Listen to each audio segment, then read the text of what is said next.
காட்டில் சிறிய எறும்பு காலை முதலே உழைத்துக் கொண்டிருந்தாள். கதிரவன் இலைகளை முத்தமிட்டு எழுந்தான். பனித்துளிகள் மின்னின. காடு முழுதும் உயிருடன் ஒலித்தது. ஒரு நாள் தன் வழக்கத்தை விட தூரம் நடந்தாள்.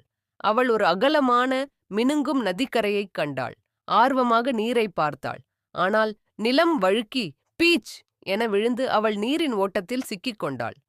அலைகள் அவளை இழுத்துச் செல்லும் போது மேல் மரத்திலிருந்து ஒரு பச்சை இலை மெதுவாக கீழே விழுந்தது. அது அவளின் பக்கம் மிதந்து வந்தது, ஒரு சிறிய படகு போல.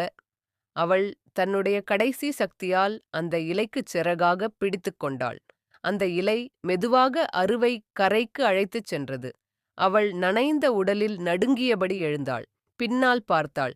அவளை மீட்ட அந்த இலை அமைதியாக ஓட்டத்தில் தொலைந்தது. சில நாட்கள் கழித்து அதே நதிக்கரையில் ஒரு வேட்டைக்காரன் வில்லை கொண்டு புறாவை நோக்கி குறிவைத்திருந்தான்.